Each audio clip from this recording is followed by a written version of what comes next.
성경 말씀 보십시다. 민수기 6장 22절부터 27절.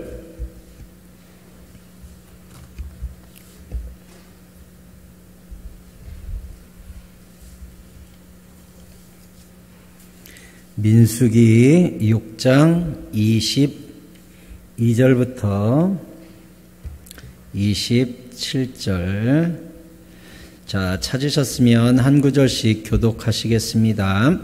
여호와께서 모세에게 말씀하여 이르시되 아론과 그의 아들들에게 말하여 이르기를 너희는 이스라엘 자손을 위하여 이렇게 축복하여 이르되 여호와는 내게 복을 주시고 너를 지키시기를 원하며 여호와는 그의 얼굴을 내게 비추사 은혜 베푸시기를 원하며 여호와는 그 얼굴을 내게로 향하여 드사 평강 주시기를 원하노라 할지니라 하라. 그들은 이같이 내 이름으로 이스라엘 자손에게 축복할지니 내가 그들에게 복을 주리라. 아멘. 하나님의 큰 은혜와 평강이 여러분과 함께 하시기를 축복합니다. 축복합니다. 오늘은 여호와 하나님께서 베풀어 주시는 평강의 축복에 대해서 말씀드리도록 하겠습니다. 주님 안에서 평안하시기를 축복합니다. 네, 평안이 세상에서 얼마나 중요한지 몰라요. 먼저 알아야 될 것은 우리 여호와 하나님의 얼굴에 평안이 있다는 사실입니다. 다른 곳에서 평안을 찾으려고 하면 찾을 수가 없어요. 우리가 파랑새 죽도록 찾아다녔더니 집에 와보니 집에 있더라 하는 얘기, 파랑새 생각납니까? 똑같이 우리가 어디서 평안을 찾으려고 밤낮 돌아다녀도 없어요. 어디에 있냐? 우리 기도 안에, 예배 안에, 우리 하나님의 얼굴 안에 있음을 믿으시기 바랍니다. 오늘 26절에서 여호와는 그 얼굴을 내게로 향하여 드사 평강 주시기를 원하노라 이렇게 되어 있습니다. 여호와께서 우리에게 그 얼굴을 외면하지 않으시고 우리를 향하여 얼굴을 들어주시고 우리를 쳐다본다는 것은 다른 게 아니라 우리와 하나님과의 관계가 소통이 되고 거리낄 것이 없다는 것을 의미하겠죠. 하나님 우리를 바라봐주고 우리도 주만 바라보는 이 시선의 일치와 서로 관계의 회복 속에서 하나님의 평안이 우리 가운데 온다는 거예요. 주님과 우리 사이에 아무 막힌 담도 없는 은혜가 우리 가운데 있기를 바랍니다. 그러면 우리와 하나님 사이에 가장 중요한 관계성을 규정하는 것이 무엇인지를 봐야겠죠. 하나님과 나 사이에 가장 중요한 관계성은 무엇에 있는가? 그게 바로 성경에 나와 있는 쉐마 이스라엘 이렇게 돼 있어요. 쉐마. 우리가 쉐마 교육이라고 해가지고 다음 세대 쉐마 교육 시키는 교회들이 있는데 참고할 만하고 제법 좋은 교육입니다. 거기에서 말하는 쉐마 이스라엘, 이게 무슨 뜻이냐면 이스라엘아 들으라 라는 뜻이거든요. 그 쉐마 이스라엘이 나와 있는 신명기 6장 4절에 보면 어쩌면 구약의 요절이라고도 할 수 있는 구절이 거기 들어 있습니다. 찾아볼까요? 신명기 6장 4절에 이스라엘아 들으라, 이걸 뭐라고 한다고요? 쉐마 이스라엘, 이스라엘은 들어야 된다. 그러니까 이게 굉장히 중요한, 이스라엘은 무조건 들어야 된다라는 구약의 요점이면서 요절이면서 핵심이라고 할 수 있겠죠. 자, 이스라엘아 들어라, 바꿔 말하면 새사랑 성도들아 들어라 이거예요. 우리 하나님 여호와는 오직 유일한 여호와시니, 아멘입니까? 하나님은 유일하신 여호와 하나님이죠. 너는 마음을 다하고 뜻을 다하고 힘을 다하여 내 하나님 여호와를 사랑하라. 이게 이제 구약의 핵심이라는 거예요. 하나님을 사랑하되 말과 혀로만 하나님 사랑해요, 주님 사랑해요 끝하고 교회 나가면 나를 사랑해요, 돈을 사랑해요 이렇게 하고 살면 안 되겠지요. 하나님을 사랑하되 어떻게 사랑하라고요?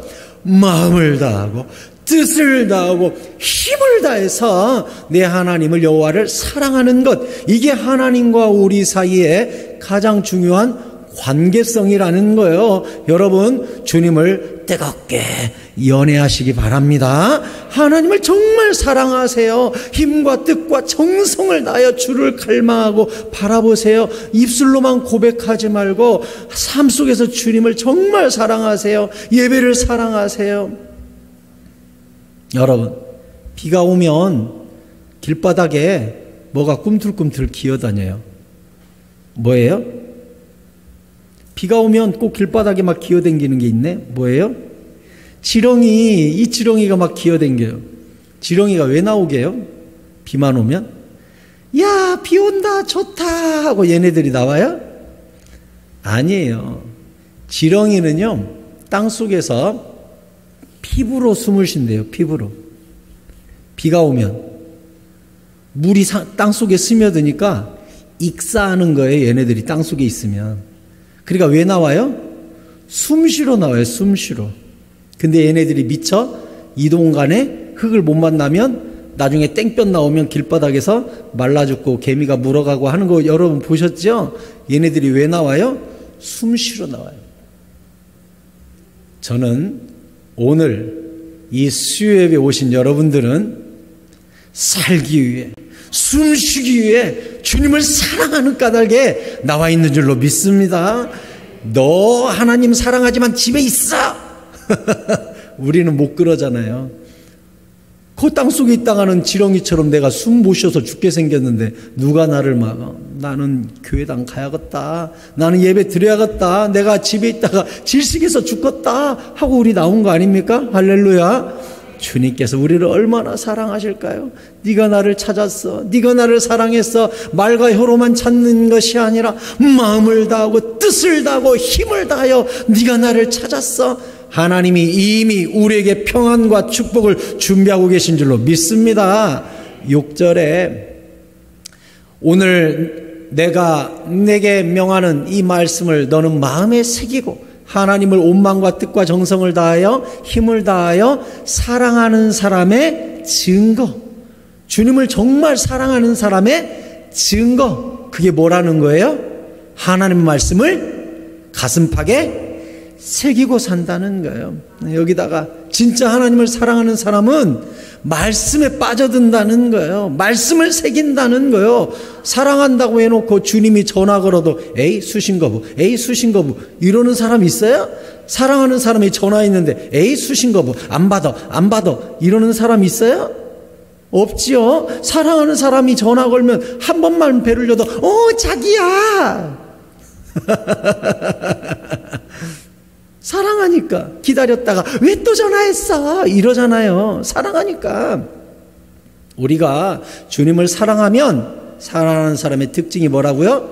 주님의 전화를 빨리빨리 받는 거예요. 새기는 거예요. 주의 음성에 귀를 기울이는 거예요. 잘 보세요. 너는 내가 내게 명하는 이 말씀을 마음에 새기고 이 마음에 새긴 것을 네 자녀에게 부지런히 가르치고, 이게 이제 쇠마교육이라는 거예요. 다음 세대에게 하나님 말씀을 부지런히 가르치라는 게 이제 쇠마교육인데, 내가 사랑하니까 그 사랑하는 분을 우리 자녀한테도 자랑하고 가르치고 내 주변에 있는 이웃에게도 내 사랑하는 사람 떳떳하게 내세우고 자랑하고 나랑 결혼할 사람이야, 나의 남자친구야, 우리가 자랑하는 게 당연하듯이 우리 하나님을 갖다가 우리 자녀들에게 자랑하고 가르치는 사람인 것이죠.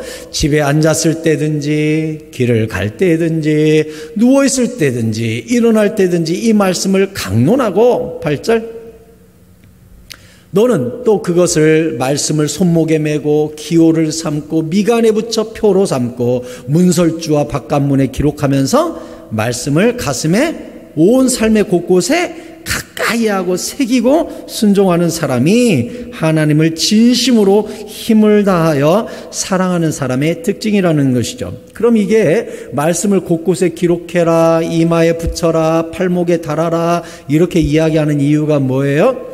하나님과 한시도 떨어지지 말아라. 진짜 사랑한다면 말씀과 밀접하게, 성령과 늘 밀접하게 동행하는 사람이 진짜 하나님을 사랑하는 사람 아니냐 이 뜻이겠죠. 그래서 하나님을 사랑하는 사람의 특징은 대표적으로 세 가지를 들 수 있어요. 첫째는 기도 생활 잘해요. 사랑하니까. 기도는 하나님과 나와의 전화하는 거 아니겠어요? 쌍방통행하는 거 아니겠어요? 그러니까 사랑하는 사람의 가장 첫 번째 특징은 한시도 사랑하는 사람하고 떨어지기 싫어서 늘 전화통 붙잡고 사는 거예요. 똑같아요.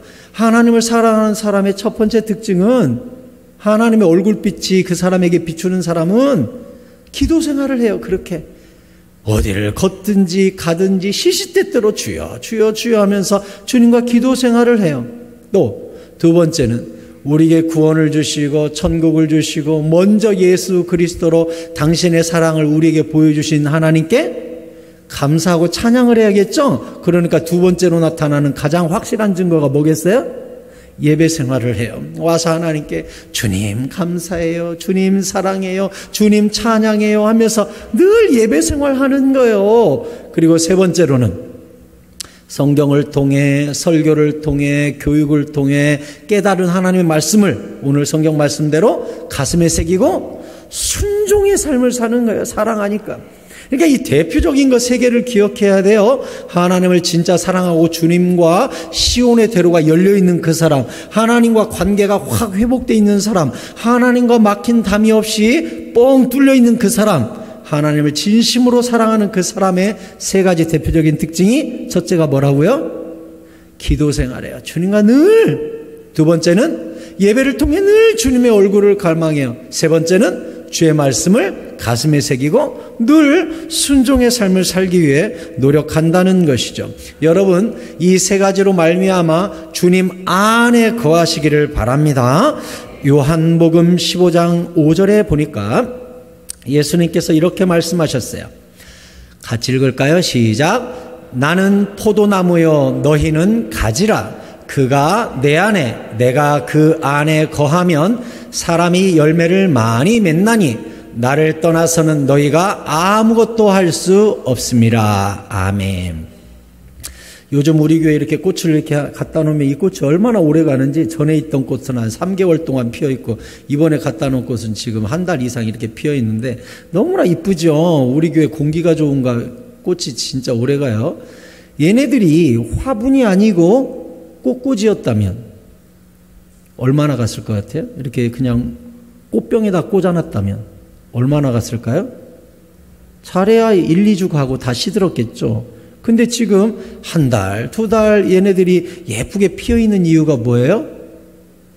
뿌리가 살아있기 때문에, 여전히 물을 주면 흡수하기 때문에 얘네들이 살아있잖아요. 똑같은 거예요. 우리도 예수 그리스도께 붙어 있을 때에 꽃도 피고 열매도 맺는 것이지, 가지가 포도나무로부터 떨어져 나가버리면 나를 떠나서는 잠깐 동안은 파릇파릇할 수 있고 잠깐 동안은 꽃을 피울 수도 있지만 결코 열매를 맺을 수는 없는 것이잖아요. 얘네들이 나무에서 떨어져 나왔는데 어떻게 열매를 맺어요? 우리도 마찬가지예요. 하나님의 평안이 우리에게 임하기 위해서는 전제 조건이 주님과 내가 연결되고 붙어 있어야 되는 거예요. 붙어 있어야 되는 거.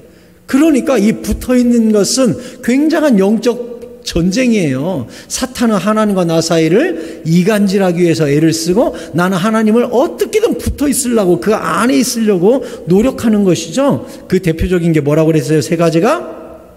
기도, 예배, 말씀. 이 기도, 예배, 말씀을 통해 끝까지 이 포도나무에 붙어 있으려고 애를 써야 거기로부터 포도나무가 가지에게 영양분을 공급해 주어서 그 힘으로 꽃도 피고 열매도 맺는 거잖아요. 근데 가지가 포도나무 필요 없어, 나 혼자 열매 맺을 수 있어 하고 뚝 떨어지면 길어야 1, 2주라니까요. 그냥 시드는 거예요. 그러니까 우리는 어떻게든 주님 안에 머물기 위해서 노력하되 기도 생활과 예배 생활과 말씀 생활을 통해 이 포도나무에 딱 붙어 있을 수 있도록 노력을 해야 돼요. 오늘은 특별히 우리가 기도회로 모였기 때문에 기도의 중요성에 대해서 우선 말씀을 드려야겠어요. 데살로니가전서 5장 17절에 보면 뭐라고 되어 있습니까? 같이 읽어요. 시작. 쉬지 말고 기도하라. 아멘. 무슨 뜻이지요? 하나님과 절대로 끈이 떨어져서는 안 된다. 기도로 늘 붙어 있어야 된다는 것이죠. 골로새서 4장 2절에 같이 역시 읽어볼까요? 시작. 기도를 계속하고 기도에 감사함으로 깨어 있어라. 거기 기도는 어떻게 하는 거라고 써 있습니까? 계속하는 것. 계속. 기도로 하나님과 내가 계속 소통을 해야 내가 꽃도 피고 열매도 맺는다. 이렇게 되어 있어요. 여러분, 군인들이 말이죠. 전쟁에 나가면 한 소대, 한 중대 중심으로 이렇게 전쟁을 하잖아요. 그러면 중대장이 있고 소대장이 있지요. 부대 리더들이 대대장도 있고 중대장도 있고 소대장도 있고 사단장도 있고 다 있어요. 그러면 실제로 전쟁이 났을 경우 소대장 옆에, 중대장 옆에, 대대장 옆에 누가 있을 것 같아요? 여러분 생각에. 전쟁이 빵 터졌어요. 실제로 총 들고 중대장, 대대장, 소대장이 나갔어요. 그러면 이 소대장 옆에 누가 있을 것 같아요? 딱 붙어 있는 사람. 누가 소대장 옆에 딱 붙어 있을 것 같아요? 1번 취사병, 2번 비서실장, 3번 통신병, 4번 보디가드. 여러분 생각에 누군 것 같아요? 에?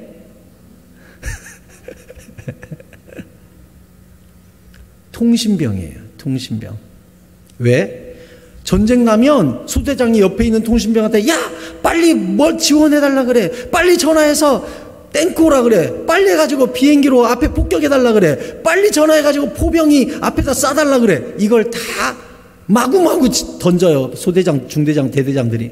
그럼 옆에서 통신병은 계속 여기는 알파, 여기는 알파, 여기 지명 123다시 어디 여기 좌표 앞으로 뭐 좀 쏴주세요. 이걸 다 우리 부상자 발생 위생병 보내주세요. 이걸 다 소대장, 중대장, 대대장 옆에서 통신병이 해야 돼요.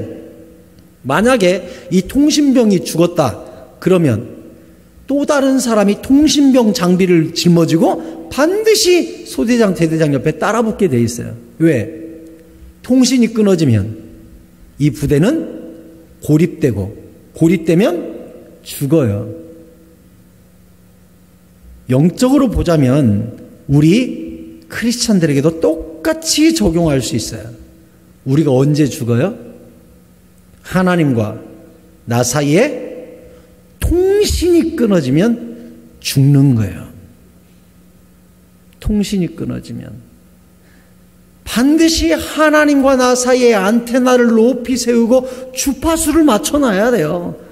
하나님의 지시를 받고 하나님께 현 상황을 보고하면서 전쟁을 이겨나가야 되는 것이지 후방 지원도 없고 사격도 없고 보급품도 없고 후방에서 먹을 것도 안 갖다 주는데 어떻게 전쟁을 해요?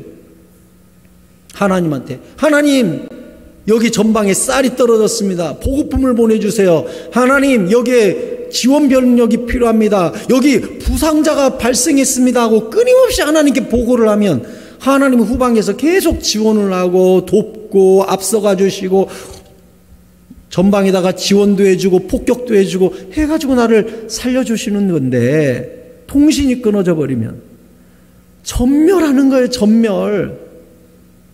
제가 중학교 다닐 때 학교 선생님 중에 월남전을 갔다 왔던 선생님이 계셨어요. 그때만 해도 월남 갔다 오신 분들이 많았어요. 네. 근데 이 월남 갔다 오신 선생님이 수업은 안 하고 틈만 나면 전쟁 이야기 해줘요. 자기가 어떻게 살았고 내 옆에서 누가 죽었고 그때 뭐 말도 말라는 맨날 그 이야기예요. 그런데 그분이 그 말 하더라고요. 월남전에서 제일 많이 죽은 게 소대장하고 통신병이 제일 많이 죽었다고. 왜요? 그 당시 통신 장비가 지금처럼 핸드폰 조그마한 잃어보세요 하면 싹 들리는 게 아니에요. 안테나가 길면 길수록 멀리 들리잖아요. 그러니까 그 P77인가 그 등에 매는 거 있어요. 안테나가요 길어요. 그래야 멀리까지 통신이 되니까 유선 전화기를 들고 다닐 수가 없으니까 무선 전화기 등에다 이렇게 무거워요. 저 군대 있을 때도 그거 있었는데 한번 매보면 이게 묵직해요. 무거워. 근데 이 등에 이게 길게 안테나가 올라와 있거든요. 안테나가 길어야 멀리까지 통신이 되니까. 그러니 적군이 소대장을 죽일 때 뭘 보고 죽였게요? 그 안테나가 지나가면 그 옆에 소대장 있네 하고 무조건 거기다가 갈겼대요. 그래서 통신병하고 소대장이 그렇게 많이 죽었다고 그 선생님이 얘기해 주시더라고요. 그럼 적군 입장에서는 왜 거기를 사격해요? 리더하고 통신이 끊어지면 그 부대는 전멸한다는 걸 아니까 거기다가 집중 사격을 한 거예요. 그럼 우리도 알아야죠. 영적으로 사탄이 어디를 공격할 것 같아요? 사탄이 뻔하죠. 세상의 전쟁도 이런 방법을 쓰는데 사탄이 어디를 공격할 것 같아요?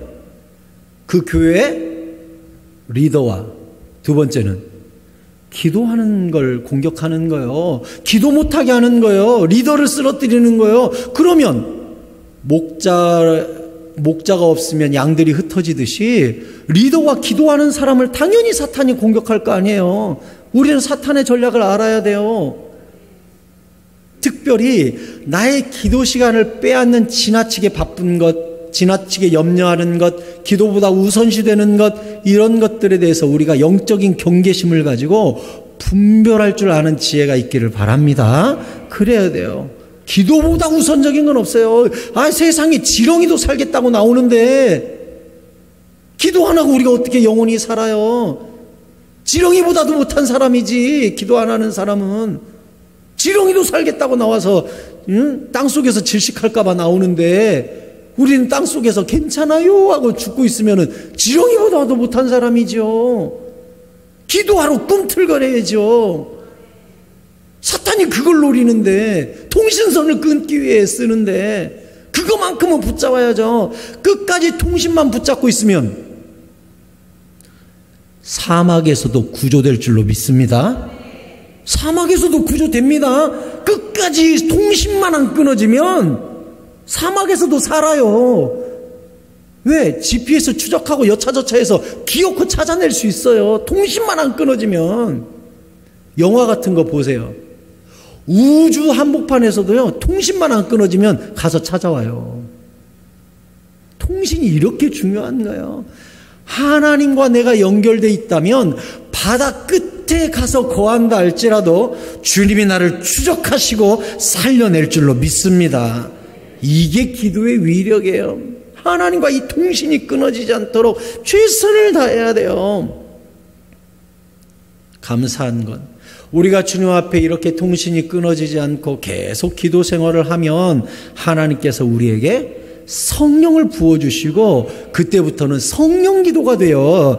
에베소서 6장 18절에 보니까 굉장히 중요하죠. 같이 한번 읽어봅시다. 시작.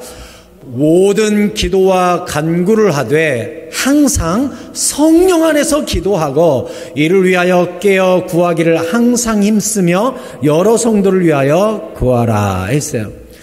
에베소서는 우리에게 무엇을 명령하고 있습니까? 기도와 간구를 하는 거 좋다 이거예요. 그런데 어떻게 기도하라고요? 항상, 하나도 예외가 없습니다. Everything, 모든 기도예요. 모든 기도를 어떻게 기도하라? 성령 안에서 기도하라.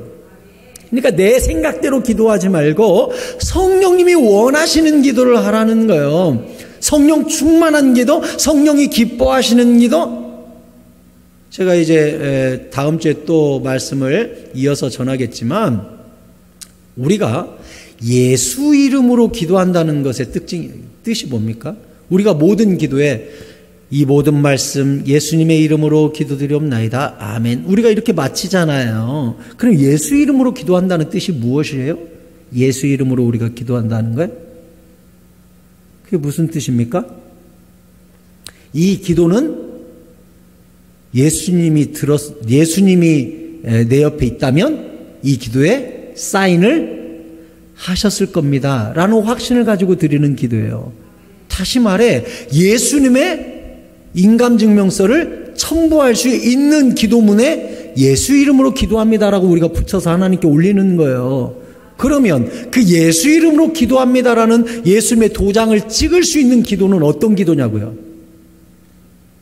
성령님은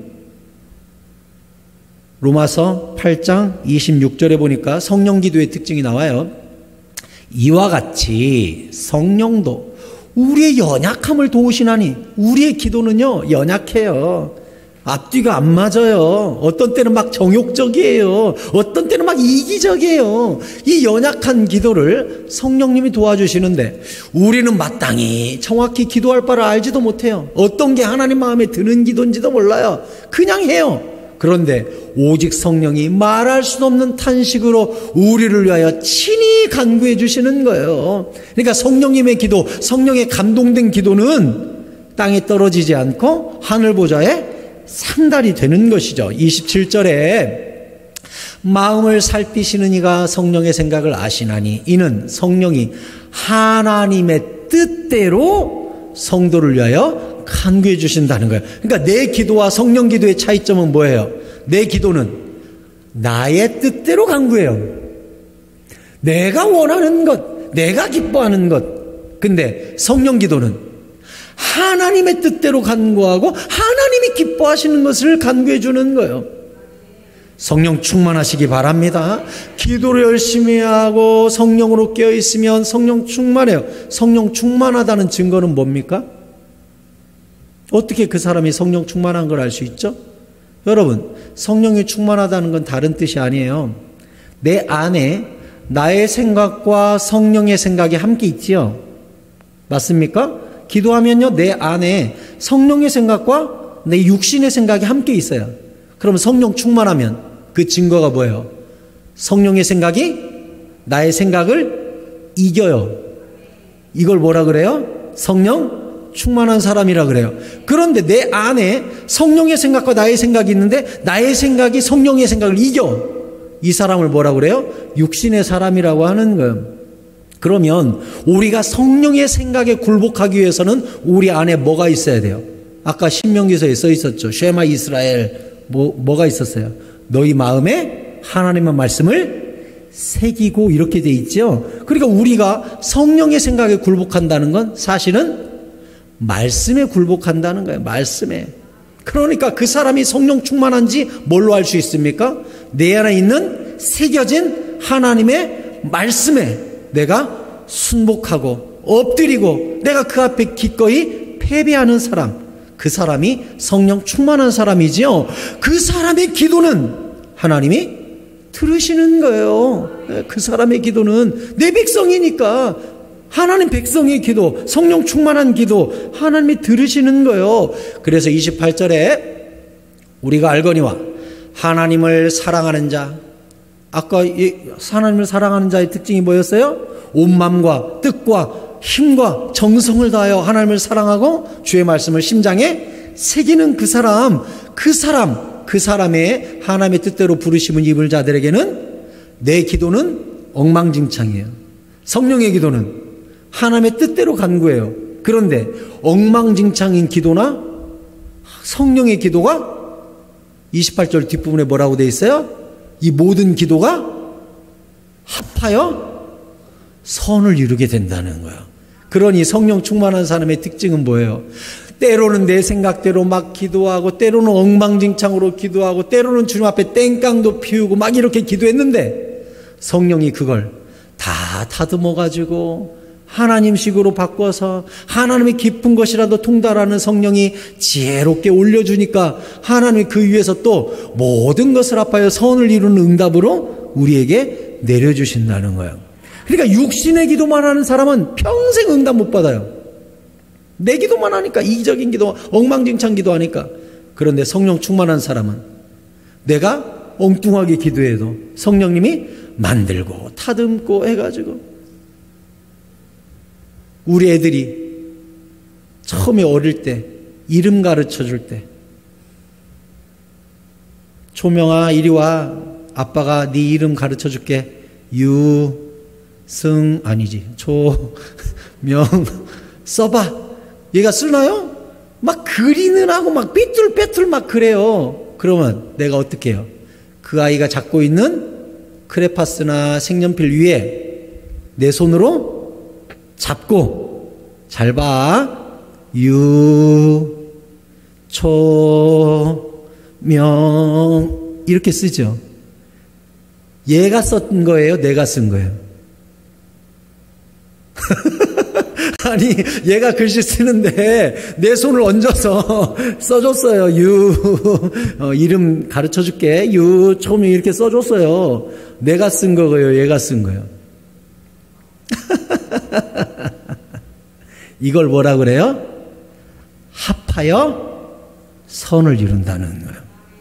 나는 하나님께 빼뚤빼뚤 기도를 올리고 있는데 성령님이 그걸 붙잡아가지고 하나님 사실은 이게 이러이러한 뜻이오니 이렇게 응답하여 주시옵소서 하고 하나님께 대신 올려주시는 거예요. 그래야 하늘에서 그걸 잘 해석해가지고 선한 것으로 우리한테 내려주시는 것, 이게 바로 성령 충만한 사람의 특권인 줄로 믿습니다.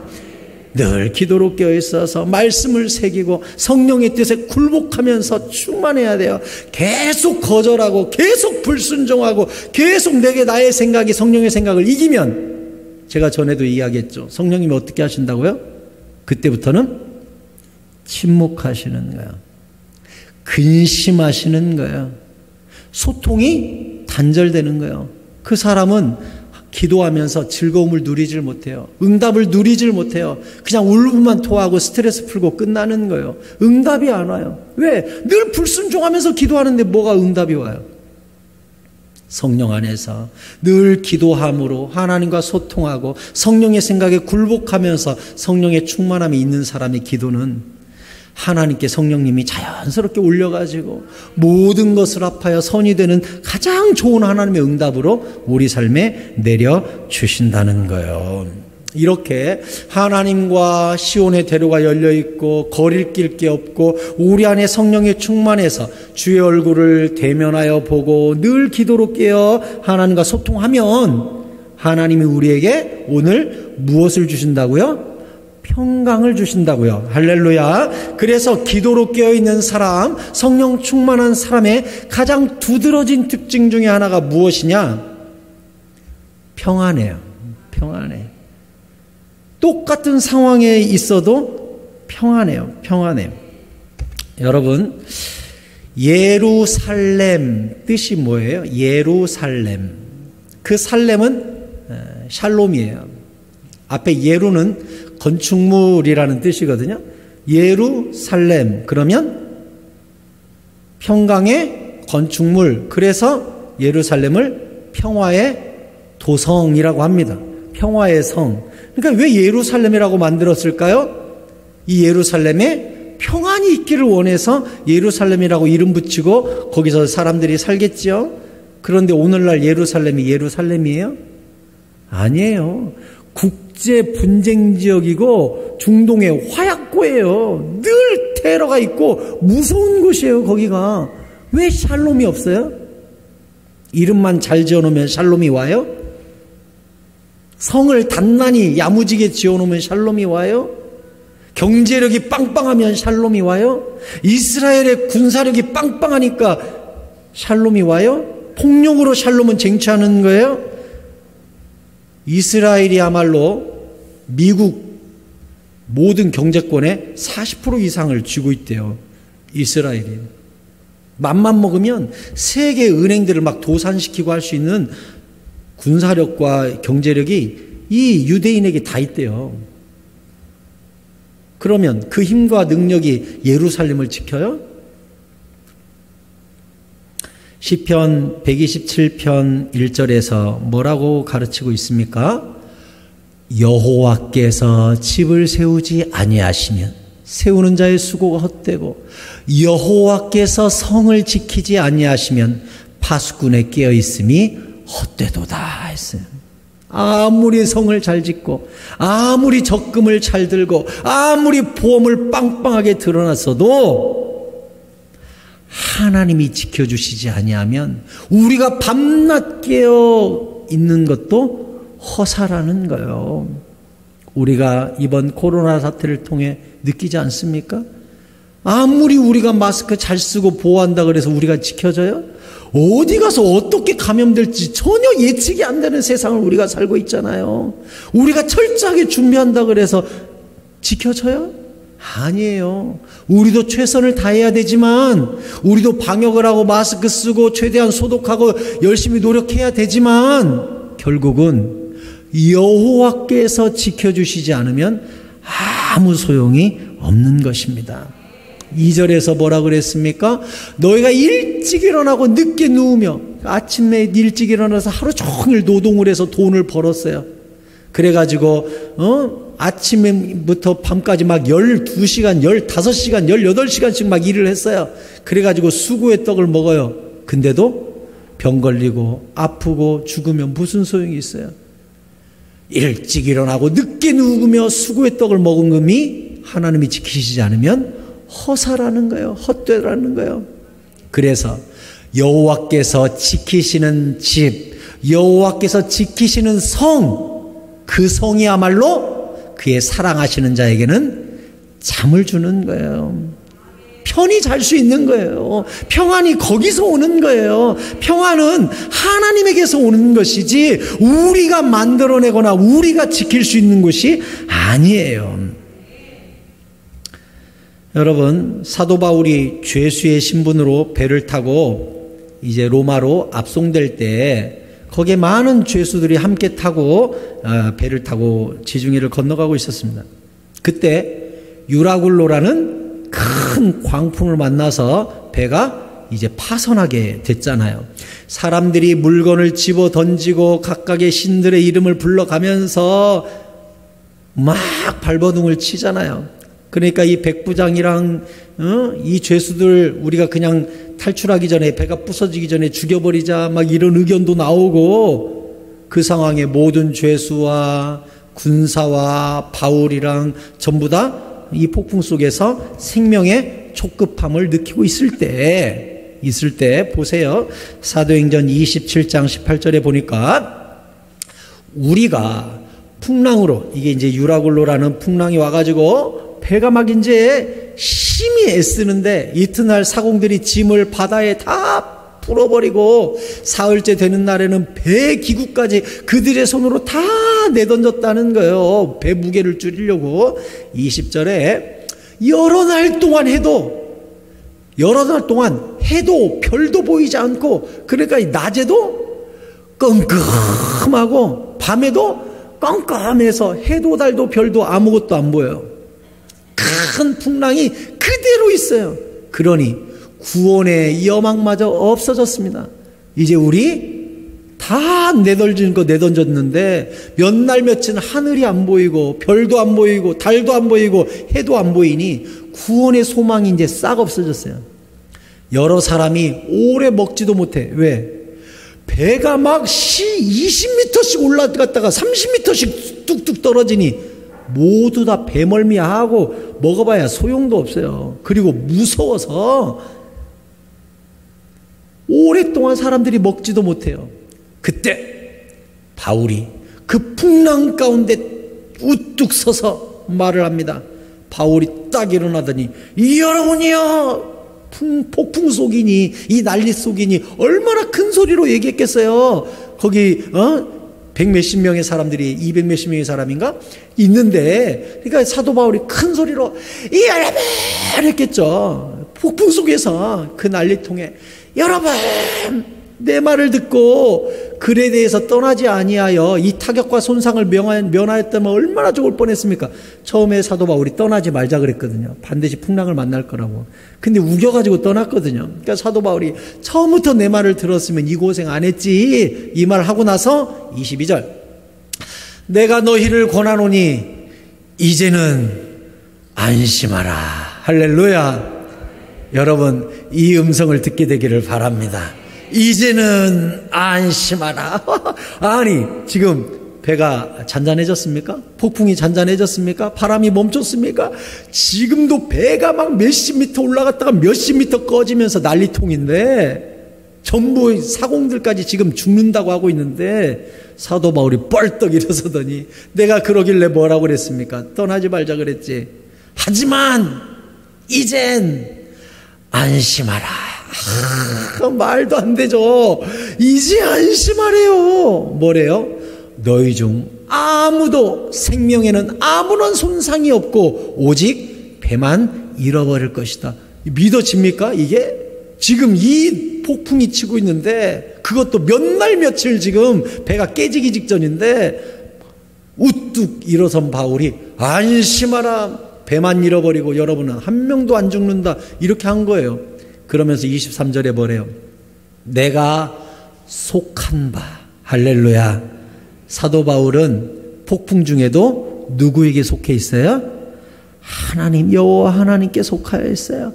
내가 속한 바, 곧 내가 섬기는 하나님의 사자가 어젯밤 내 곁에 서서 말했다는 거예요. 내가 속한 하나님의 사자가 와가지고 어젯밤 나한테 얘기를 해줬다는 거예요. 뭐라고요? 바울아, 두려워하지 마라. 네가 가이사 앞에, 가이사는 시저예요. 시저 앞에 네가 설 것이고 또 하나님께서 너와 함께 항해하는 자를 다 너에게 줬다. 네 손에 다 이 항해하는 사람 다 붙여놨다. 다시 말해, 너 살려면 이 사람도 다 산다. 이렇게 붙여놓은 거예요. 그러므로 여러분이여 안심하라. 나는 내게 말씀하신 그대로 되리라고 하나님을 믿노라. 하하, 바울이 이제는 안심하라. 내가 속한 바 하나님이 어젯밤 나한테 말하기를 여러분을 다 나한테 붙여놨단다. 내가 시저 앞에 서기 위해서라도 가이사 앞에 서기 위해서라도 여러분 다 살려준단다. 그러니까 걱정하지 마라. 나는 하나님을 믿노라.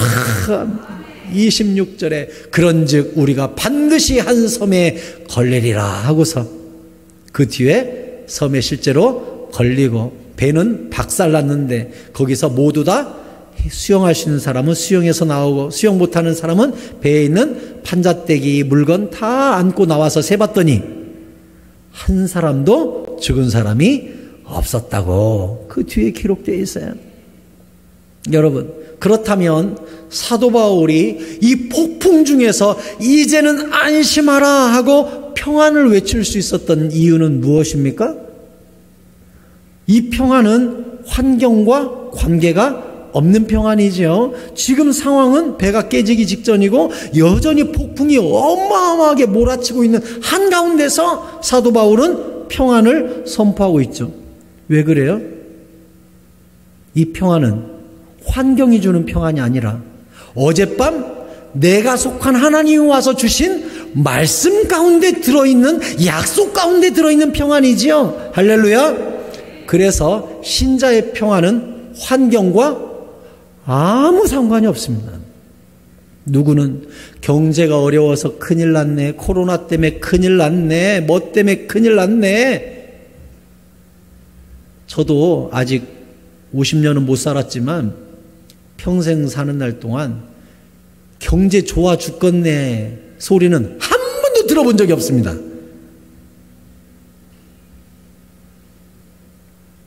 늘 어려웠어요. 근데 그 가운데 지혜 있는 자, 능력 있는 자는 늘 앞서 갔어요. 우리도 마찬가지예요. 다 어려워요. 다 힘들어요. 기도하는 사람, 주를 만난 사람, 하나님께 속한 사람의 입에서는 뭐가 나와요? 이제는 안심하라. 나는 하나님을 믿노라. 이게 기도하는 사람의 특징이요, 하나님과 소통하는 사람의 특징이요, 주님과 담이 없는 사람의 특징이에요. 폭풍 가운데서도 평안을 선포하는 사람. 저는 가끔 그런 생각을 합니다. 저 하늘에 날아가는 비행기, 저도 이제 뭐 여기저기 다니면서 비행기를 자주 탔었는데 처음에 비행기 탈 때는 신기하기 그지없죠. 이 수백 톤이나 되는 쇳덩어리가 떠요. 그것도 사람 겁나게 태우고 떠버려요, 이게. 진짜 신기해요. 이게 왜 뜨지? 이제 몇 번 타다 보니까 이제는 뜨기도 전에 차. 이 시동 걸고 있는데 벌써 이렇게 눕고 나는 차. 한참 가다 눈 떠보면 창밖에 이렇게 쳐다보면 널러 가고 있네. 또 자. 좀 있다 보면 도착했대. 아니, 지금 내가 하늘 몇 킬로 꼭대기에 떠 있는데 잔다는 게 이해가 돼요? 사실 알고 보면 참 무모한 사람이죠. 떨어지면 죽는 저 꼭대기에서 우리가 자요. 뭘 믿고 자죠? 조종하시는 그분, 또 비행기의 성능, 과학, 그런 것들을 통계, 이런 것들을 믿고 자잖아요. 과학이나 사람의 운전도 믿고 자거늘 하물며 천하 만물을 운전하시고 운행하시고 간섭하시고 통치하시는 하나님의 손바닥 아래 있는 하나님의 사랑하는 자녀들이 이 모든 풍랑 속에서 잠을 자고 하나님의 목적지 안에 내가 당연히 도착할 거라고 믿지 못한다면 얼마나 우스운 거냐고요, 여러분. 하나님은 우리의 삶을 운전하고 계십니다. 시편 4편 6절에 뭐라고 했습니까? 같이 읽겠습니다. 시작. 여러 사람의 말이 우리에게 선을 보일 자 누구뇨 하오니 여호와여 주의 얼굴을 들어 우리에게 비추소서. 아까 나와 있죠? 얼굴에 평강이 있다고. 얼굴을 비추소서. 7절 시작. 주께서 내 마음에 두신 기쁨은 그들의 곡식과 새 포도주가 풍성할 때보다 더하니이다. 내가 평안히 눕고 자기도 하리니 나를 안전히 살게 하시는 이는 오직 여호와이시니이다. 할렐루야, 할렐루야. 내가 평안히 눕고 평안히 자기도 하리니 나를 안전하게 목적지까지 운전해 주시고 데려가시고 책임지실 그분은 오직 여호와 한 분이십니다 라고 다윗이 이렇게 고백한 거예요. 이게 기도하는 사람의 배짱, 주님 손 안에 내 인생이 있음을 믿는 사람의 배짱 아니겠습니까? 이 배짱이 여러분 가운데 있기를 바랍니다. 이 믿음이 여러분 가운데 있기를 바랍니다. 이렇게 선포하기를 바랍니다. 하나님 우리와 함께 하시고 책임지셔요. 베드로전서 5장 7절에 그러므로 같이 읽겠습니다. 시작. 너희 염려를 다 주께 맡기라. 이는 그가 너희를 돌보심이라. 여러분 여기 왜 기도하러 오셨습니까? 모든 염려를 주님께 던져버리고 여러분들은 편히 자고 쉬시기 바랍니다. 내가 잠 못 자고 머리 쥐어뜯는다고 문제가 바뀌어요? 그대로 있어요. 문제는 주님이 뭐라 그랬어요? 오늘 염려는 오늘 할 것이요. 오늘 내일 염려는 내일 하게 해라. 왜 오늘 그걸 땡겨서 걱정하냐? 오늘 나는 자면 돼요. 문제는 그대로 있어요. 내가 막 못 잔다 그래서 바뀌는 게 아니에요. 빌립보서 4장 6절에서 뭐라 그랬습니까? 그러므로 염려 있는 사람은 어떻게 해야 돼요? 시작. 아무것도 염려하지 말고 다만 모든 일에 기도와 간구로 너희 구할 것을 감사함으로 하나님께 아뢰라. 그리하면 모든 지각에 뛰어난 하나님의 평강이 그리스도 예수 안에서 너희 마음과 생각을 지키시리라. 아멘.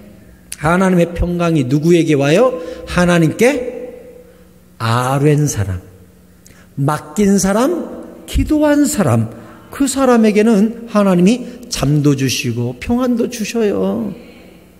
그러니 기도하는 사람의 특징이 뭐라고요? 평안이 있어요. 성령님이 알아서 하실 거야. 내 삶은 주님 손바닥에 있으니까 주님이 알아서 하실 거야. 우리는 뭐만 체크하면 돼요?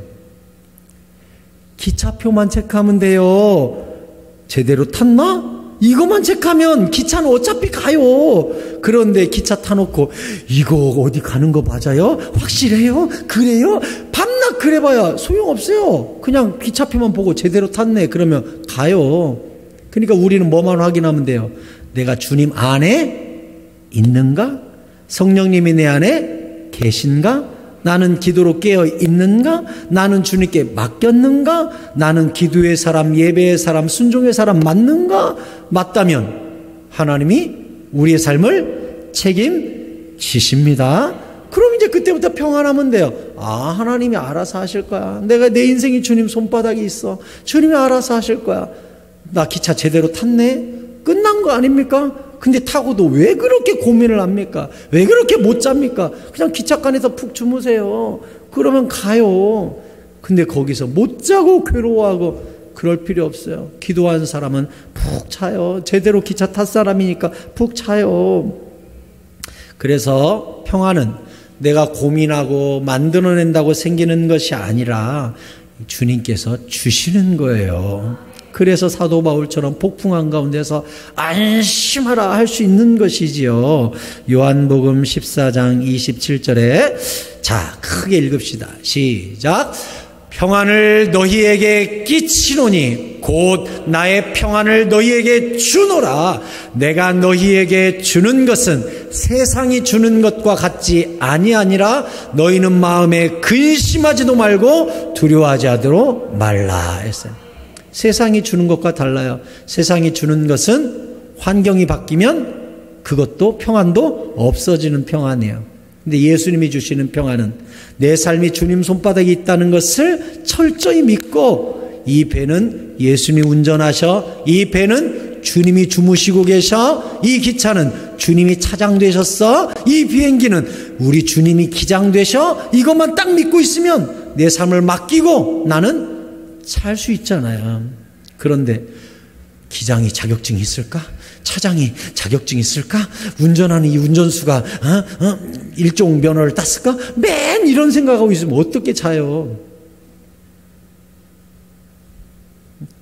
우리 어릴 때 그런 노래 있었는데, 차표 필요 없어요, 주님 차장 계시니 나는 염려 없어요, 빵빵 하는 거 있었는데, 나는 구원열차 올라타고서 하늘 날아가지요, 그런 노래 있었죠. 주님 차장 되시니 뭘 걱정합니까? 주님이 태웠는데 주님이 책임질 거 아닙니까? 의심할 필요가 없어요. 요한복음 16장 33절도 같이 읽겠습니다. 시작. 이것을 너희에게 이르는 것은 너희로 내 안에서 평안을 누리게 하려 함이라. 세상에서는 너희가 환난을 당하나 담대하라. 내가 세상을 이겼노라. 아멘. 거기서도 평안이 어디에 있다고 돼 있어요? 내 안에서. 어디 있다고요? 예수님 안에서. 차표 필요 없어요, 주님 차장 되시냐고? 주님의 기차 안에서, 주님의 비행기 안에서 우리가 누리는 평안, 주님이 함께 타신 배 안에서 누리는 평안. 아무리 이게 풍랑이 일어도 주님을 믿는 평안, 내 안에서 주는 평안이라고 주님께서 말씀하셨잖아요. 말씀을 맺겠습니다. 오늘 기도 열심히 하시고 성령 충만하시기 바랍니다. 왜냐? 로마서 14장 17절에서 이렇게 말씀하셨거든요. 하나님의 나라는 먹는 것과 마시는 것이 아니요 오직 성령 안에 있는 의와 평강과 희락이라 그랬어요. 평강이 어디에 있다고요? 성령 안에, 예수 안에, 포도나무 안에, 주님이 운전하시는 기차 안에, 주님이 운전하시는 비행기 안에, 주님이 함께 타시고 계신 배 안에서 누리는 그런 평안이라고 그랬어요. 그러니까 평안은 어디 가도 없어요. 어디에 있어요? 주님 안에, 성령 안에, 예배 안에, 기도 안에, 순종 안에서 누리는 평안인 거예요. 마지막으로 이 성경 구절 같이 읽어볼까요? 잠언 10장 22절 말씀. 자, 같이 읽어봅시다. 시작. 여호와께서 주시는 복은 사람을 부하게 하고 근심을 겸하여 주지 아니하시느니라. 아멘. 우리가 하나님이 주시는 복 안에 있다는 증거는 뭔 줄 압니까?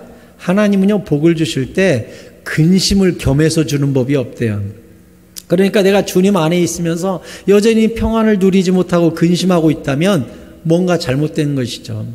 내가 주님 안에 있고 주님이 주신 축복 안에 있고 주님이 주신 기차 안에 타 있다는 증거는 근심이 없는 축복 가운데 있는 것이라고 가르쳐 주었습니다.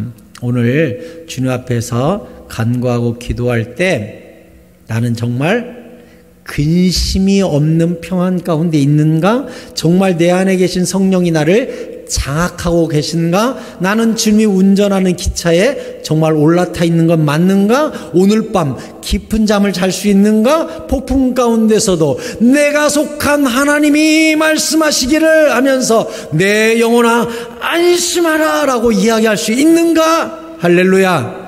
이 부분을 점검하시고 세상이 이해할 수도 없고 깨달을 수도 없는 하늘이 내려주시는 평안과 안녕과 샬롬이 여러분 가운데 함께 하시기를 축원드립니다. 아멘. 우리 같이 찬양할까요? 기도합시다. 하나님, 우리 같이 이렇게 말씀을 들었습니다. 평화는 내가 만드는 것이 아니라 내가 어디 안에 있느냐에 달려있음을 오늘 깨달았습니다. 주의 성령께서 이 밤에 예배 가운데 임재하여 주시고 우리를 안아 주시옵소서, 우리를 품어 주시옵소서, 내가 주님 안에 있음을 알게 하여 주시옵소서. 그리함으로 사도 바울처럼 폭풍 가운데서도 안심하라, 나는 하나님을 믿노라 하는 신앙 고백, 내가 속한 하나님 안에서 누리는 신앙 고백을 우리가 선포할 수 있도록 도와 주시옵소서. 감사하고 예수님 이름으로 기도합니다. 아멘.